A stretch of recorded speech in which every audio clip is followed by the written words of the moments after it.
Breaking news tonight, the extraordinary audio recording. President Trump on the phone pressuring Georgia officials to change the vote count. There's nothing wrong with saying that,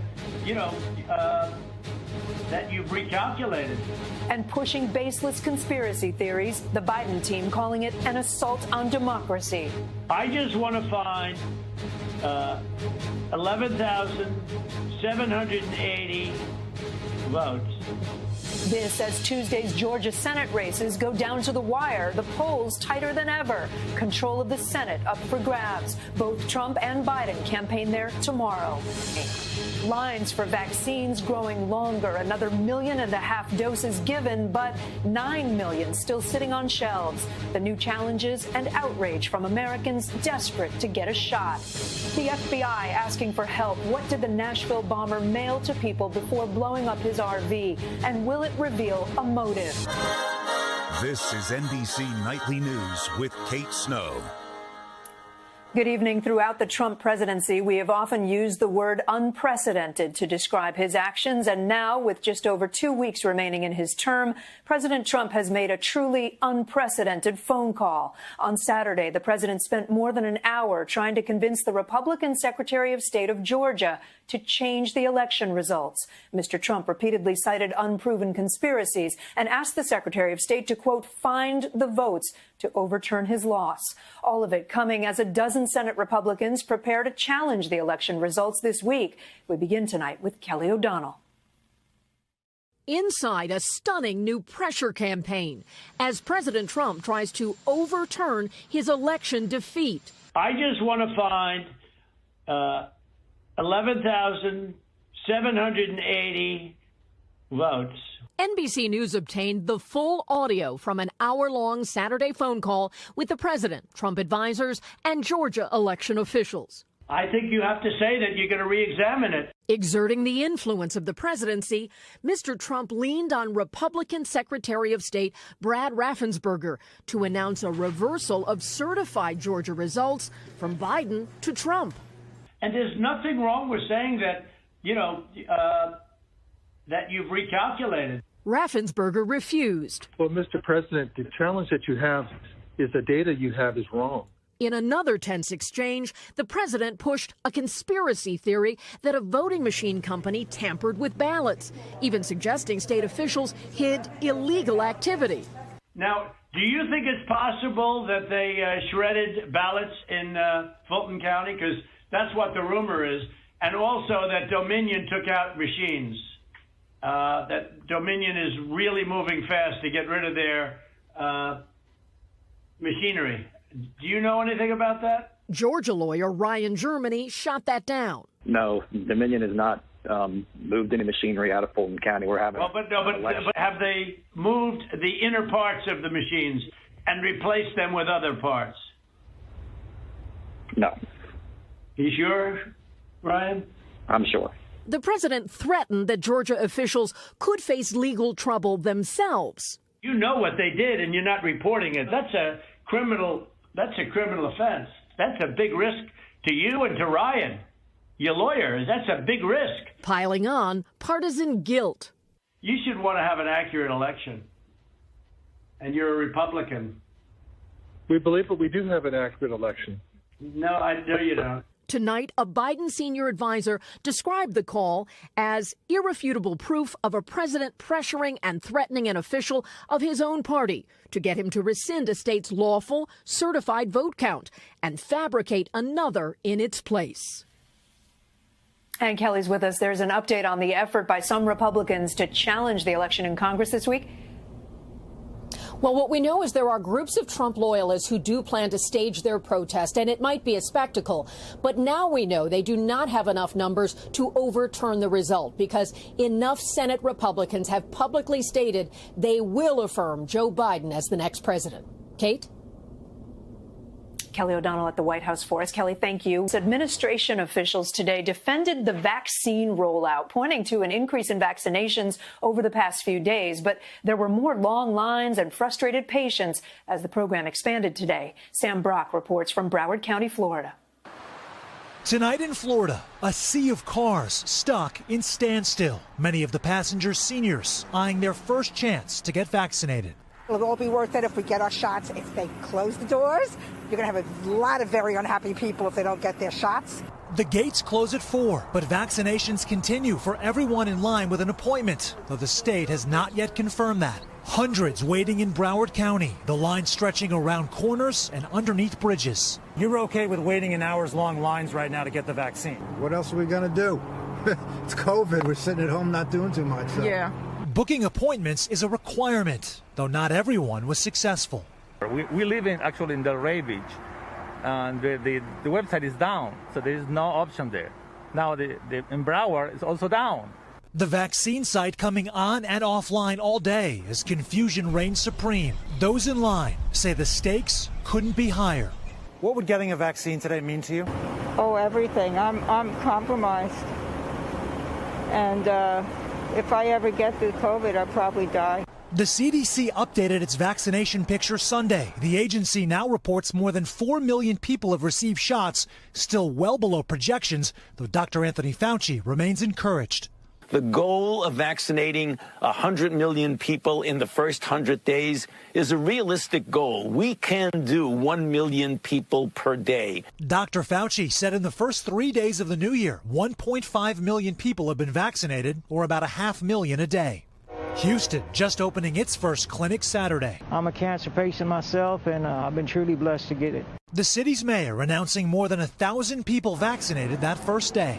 Would love to see a mega site set up. In fact, let's do that, but then we need to do even more in order to really speed this process along. As waits continue to mushroom from Texas to Tennessee and, of course, Florida, where 1 in 5 residents is 65 or older. I'm a high risk. I haven't seen my kids in almost over a year, actually. And, it's pretty important. Sam, these long lines in Florida, Texas, is this an indication of what's to come in other states? Yeah, Kate, it could be a preview. One of the commonalities between Florida and Texas is the fact that both states are prioritizing seniors right now over some essential workers. But there's something else going on as well. Public sites like this, for the first time, people are being vaccinated at public locations, not at their workplaces. These vaccinations are still going on right now. And in that sense, Kate, it could be a glimpse of what's to come nationally. Kate? All right, Sam Brock, thank you. We're learning more tonight about the possible motive behind that Nashville Christmas Day bombing. The FBI now asking for help, believing the bomber mailed his writings to people he knew before setting off the bomb. Sarah Harmon has details. Tonight, the first aerial images revealing the extent of the damage from the Christmas Day bombing in downtown Nashville. Roofs torn apart, buildings' faces blown off. The FBI confirming that the bomber, 63-year-old Anthony Quinn Warner, sent material to acquaintances before the blast. A law enforcement source close to the investigation tells NBC News they're aware of a thumb drive and written pages from the bomber. The FBI now asking anyone who received them to come forward. We've heard about these letters. We've heard of his conversations and maybe some conspiracies, but we still don't really know why he chose this place and why he chose this day to commit this massive bombing. His RV was found sitting on a popular street Christmas Day, blaring music and a warning. Before an explosion, only he was killed in the blast. Investigators are exploring several conspiracy theories as potential motives behind the bombing outside an AT&T building, including evidence the bomber believed in lizard people and a so-called reptilian conspiracy, 2 senior law enforcement officials told NBC News last week. So for all the people that believe in conspiracy theories, oftentimes they don't have the means to execute a violent attack or are not sure how to do it. Nashville residents are now struggling to move forward after more than 40 businesses were damaged, several beyond repair. Leor Rose's tattoo studio totally destroyed. His surveillance video capturing the moment of the blast, the destruction immeasurable. Haven't slept in over a week. I'm constantly tired. Tonight, as authorities search for answers, Nashville residents who lost their homes and businesses are now facing a new year and an uncertain future. Sarah Harmon, NBC News. Still ahead tonight, the fierce runoff race, the big impact this week's Georgia Senate election will have on the future of politics. Back now with more politics. Nancy Pelosi was once again reelected as House Speaker today. It's her fourth term. It came as senators for the 117th Congress were sworn in by Vice President Mike Pence. But there are still two senators yet to be sworn in, and who they are will determine control of the U.S. Senate. President Trump and President-elect Biden will hold dueling rallies in Georgia tomorrow, where on Tuesday, two of the most important and heated Senate runoffs in history will finally be decided. Priscilla Thompson is there. Make a plan to vote. With control of the Senate on the line, both sides going all out in the state of Georgia. Y'all, it all comes down to Tuesday. Vice President-elect Kamala Harris today trying to push more Democrats to the polls. They know when we vote, things change. They know when we vote, we win. The Democrats need to win both races to control the chamber. On their side, a historic surge in early voting. More than 3 million have already voted. Hundreds of thousands of absentee ballots still outstanding. But the polls show both races are incredibly tight, and Republicans are banking on large Election Day turnout. All this while Republican Senator David Perdue is sidelined, quarantining after a close contact. It's terrible timing, but we are not going to miss a step, Jill. Georgia is the center of the political universe right now. The most expensive race on the airwaves in Senate history. $480 million spent on advertising. Tomorrow, both President Trump and President-elect Biden will hold competing rallies here. The president's presence, a wild card. Trump suggested in that recorded phone call that if officials don't bend to his wishes, his supporters won't turn out. You know, the people of Georgia know that this was a scam. And because of what you've done to the president, a lot of people aren't going out to vote. And Priscilla's with us now. So, Priscilla, you said a wild card. How are the president's allegations of fraud playing with Republican voters there in Georgia? Well, GOP voters we've spoken to largely believe the president's unfounded claims of fraud, but are still showing up to vote. The question is, will enough of them? Kate? There's good news tonight about filling a vital need for so many students taking remote classes during the pandemic. An inspiring group is giving the gift of technology to help empower children struggling to learn. 11-year-old Mariah Anthony has been living with her mother and younger brother in a California shelter for the past year and a half. It was a struggle for us not having the proper living situation and everything. Mariah's mother, Dominique, couldn't afford the laptops needed for virtual learning and says the school sent only one laptop for her son. So Mariah has been using her mom's cell phone to try and keep up with her assignments. What went through my mind is trying to figure out an easier way to do the schooling and everything, and I just kept hitting a dead end. Nice to meet you. But today, that changed. So we have a computer for you today. Thank you. I think it's going to help me because I can actually do my homework more better and I can see my teacher more better. A much-needed gift for Mariah and her mom, thanks to the nonprofit Bridging Tech. She was very excited. It felt pretty good. Founded in March by Margot Bellin and Isabel Wang, seniors at Stanford University, Bridging Tech gives donated computers to students in shelters like Mariah. When the pandemic hit, Margot and I realized that many schools were closing, and then also that the most disadvantaged students were going to be left further behind. We can actually give technology to children affected by homelessness across the United States to focus on food and water and shelter and clothing before they can even begin to focus on their education. So that's a Dell 2014. Donated computers come in from across the country and are wiped, upgraded, and fixed.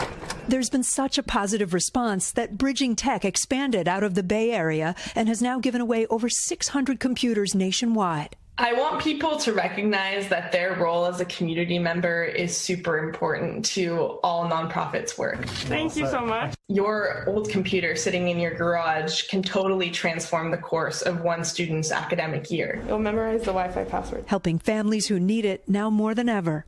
One laptop at a time. It did take a big weight off my shoulder. It's important for us because some people don't get the help that they need. They're still accepting donations, by the way, of old computers. That is NBC Nightly News for this Sunday. Lester Holt is in tomorrow. I'm Kate Snow. Happy New Year. Stay safe and have a good night. Hey, NBC News viewers, thanks for checking out our YouTube channel. Subscribe by clicking on that button down here and click on any of the videos over here to watch the latest interviews, show highlights, and digital exclusives. Thanks for watching.